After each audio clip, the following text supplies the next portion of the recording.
Welcome to Pivotal People. Today we're going to be speaking to Nadra Ahmed. Nadra is the co-chair of the National Care Association. Welcome, Nadra. Thank you so much for joining us at Pivotal People. What we'd like to do is, first of all, just find out a little bit about what you're doing now, and then I'd like to go back and find out how you got to where you are right now. So tell us a little bit about what you're doing right now. So, National Care Association, we represent small to medium-sized providers. We've got some real challenges which have actually just got worse over the last 2 decades. So we spend a huge amount of time working with our support teams for them, making sure that we've got people that can help them. People like Fulcrum, for example, if they've got challenged, we can do that. So we've built up this network of really good professionals, sponsors, supporters to work with us.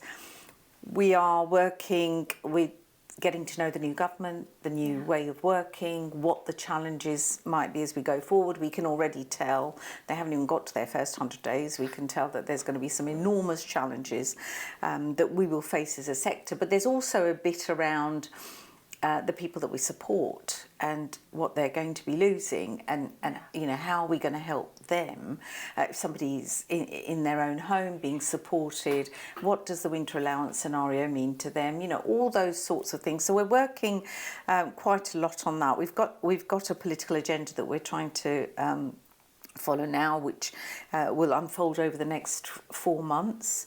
Over and above that, we've also got the conclusion of the merger. We merged National Care Association merger with the Registered Nursing Homes Association in 23, and naively I thought it would happen overnight, but of course it doesn't. So we've now got from being one office, a small office with a fairly small team, we've now got 2 offices. One is based in Birmingham, so trying to work all of that out, making sure that we bring the teams together, means travelling a little bit more for me into kind of different offices. And of course we also run the digital hub as well, as part of the NCA contract with the department on behalf of the sector. So it is really busy. Digital's a really big thing. So we're, you know, so yeah, keeps me out of mischief. I was going to say it's a fascinating job, I'm sure, and you know, you really are at the heart of everything going on within the sector, and everyone out there knows you. You are very, very well known. So what got you to where you are now? So it's really interesting. I was born in Kenya, so and came here when I was really young. So my memories of Kenya are quite short, but it was a trip across with my parents in a ship into a new land, and I always remember landing here. It was about the 28th of January as a 6-year-old. And it was really cold, and my mother had knitted me a little scarf thing to put over my head, so I'd stay tot and trousers. I can just remember, you know, this really was getting off the ship with my dad. Oh, you must be freezing. And thinking, what the hell is this? And actually it was very difficult to start with. My parents and my mum came from a very wealthy family. My father was a teacher, and they had to try and settle in the UK with 2 young children. And everything that had been promised fell through. So, you know, my dad was extremely miserable, having been a teacher, to end up working on the railways. You know, he didn't like it. So within 18 months, he'd spent the money he'd brought with him to buy a little house. And, you know, so Mum created our home. But it was a challenging, time, because for the first time, my mother needed to work, and she was a seamstress. Having come from a very wealthy kind of home, she hadn't ever worked before, so, you know, working in a factory, which was quite difficult, but she did it. You know, she was my inspiration. She is everything I am today. That is the person who made me who I am today. So I mean, as I was growing up, my one mantra was that I wanted to be a lawyer. And that was it.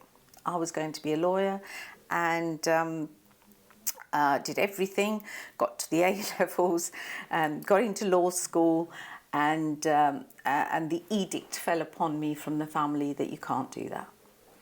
From my father and his family, the elders, and the only thing I could do was to be a teacher. So hastily had to get into university, did that, came out, never wanted to teach, did my time, and then sort of kind of moved on and thought, what do I want to do? I got a job as in Surrey County Council, my first role as an education officer, one of the youngest education officers at the time in the country. And met somebody, got married against everybody's wishes. So it's obviously something that I do that's a bit strange, against everybody's wishes. Bit of a rebel, maybe. You're a bit rebellious. There must be something in there, but why do I comply? This is the problem.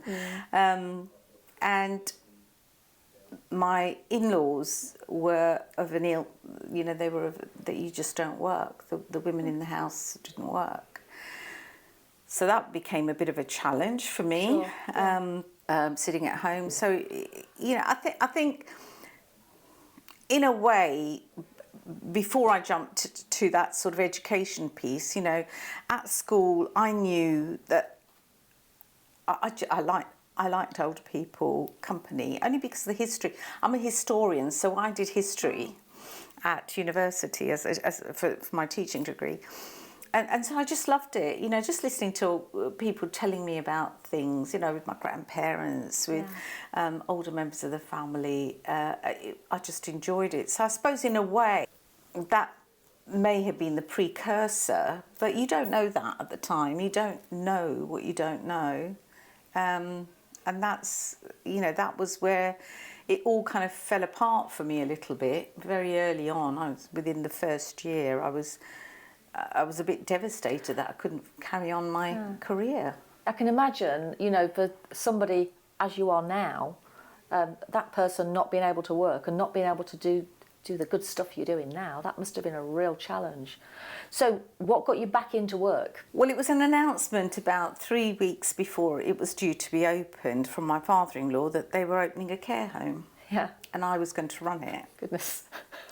So I suddenly was kind of bounced into this one role, and interestingly enough, I was about 8 months pregnant by then as well. I didn't balk at it because during the period of the year that I couldn't do, 18 months, whatever it was, that I wasn't able to do much, I volunteered at a learning disability hospital, which was a great education because it was something I'd never encountered. I'd supported an older lady many years ago, but this was learning disability services where they used to be in a specific hospital. It was called Leybourne Grange, long gone thankfully, and trying to support people there. So I had a little bit of that ilk in me.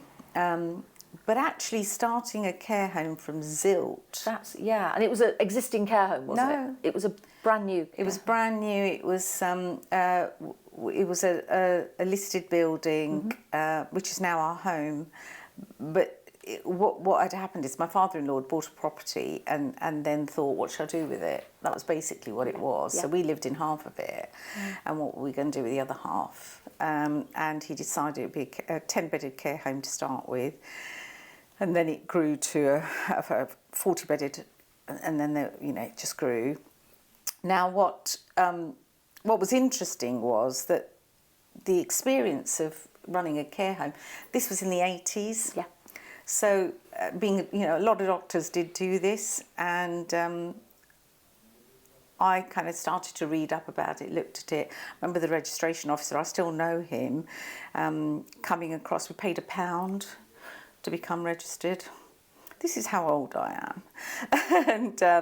and they were very friendly, would have lunch with us and all that kind of stuff. It was a very different registration sort of service. But the first thing I realised was that there was no training mechanism for staff. It was quite challenging. How do I? So first I have to learn it for myself. Then I'm trying to teach people, and it was simple things like how to make a bed. Because we have to remember the people we were looking after were very able. They had just made decisions. They didn't want to live alone anymore. Yeah.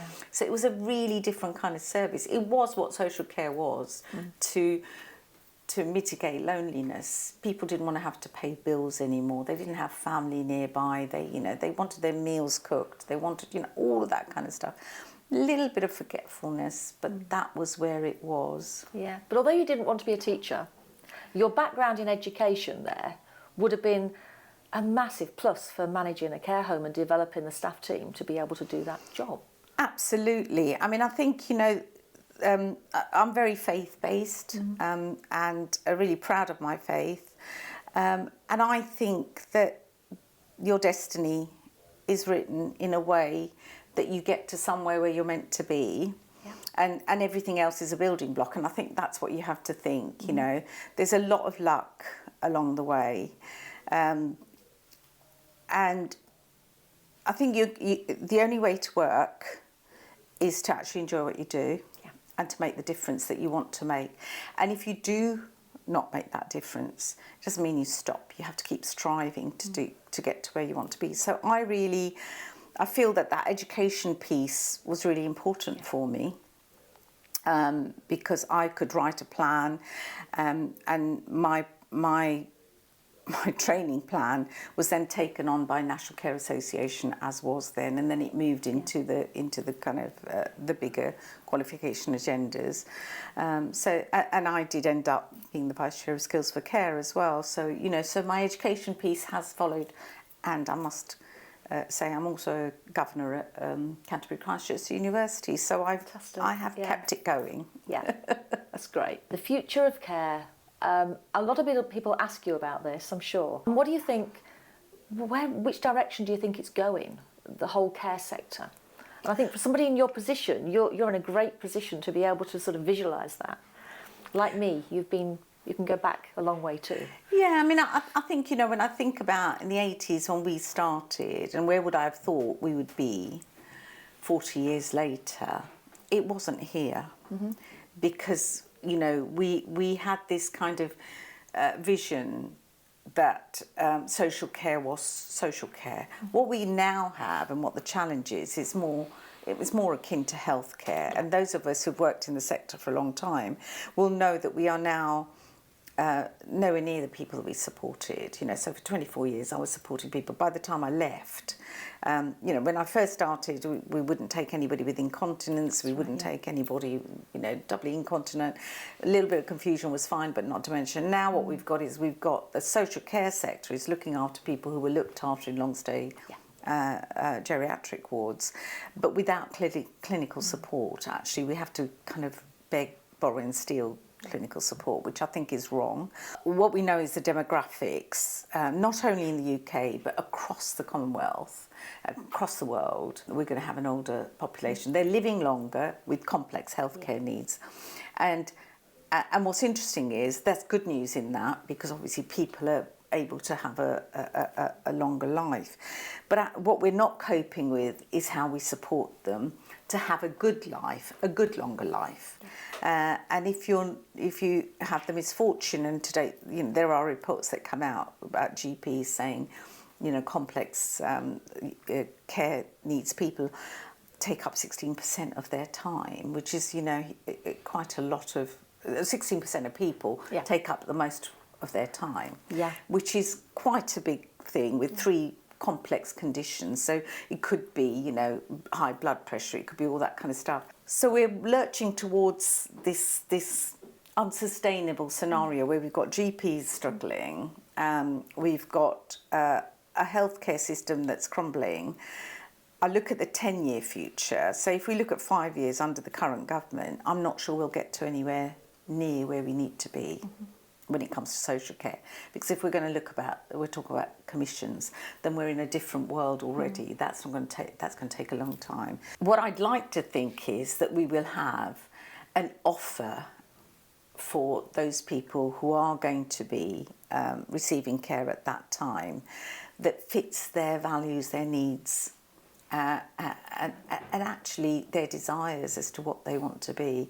What I fear is that we're going to start moulding. We'll have moulds of people delivering care in a way that fits an envelope. And I know that care isn't cheap, and I know we've got an economic crisis, but I think the way that we work at the moment is not efficient, it's not effective. We've got a regulator that is not fit for purpose, and that's not new. That's been climbing down for quite some time.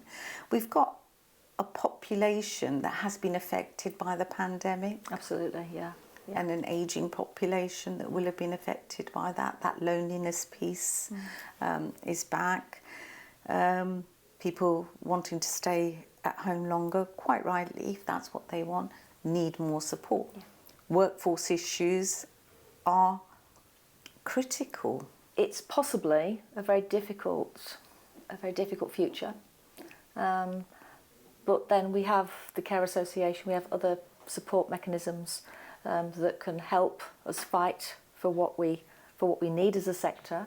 And thank you for doing that. That is really important, the work that you do there, and we all appreciate that very much. And hopefully we need to just keep on fighting, keep on going forward. Thank you.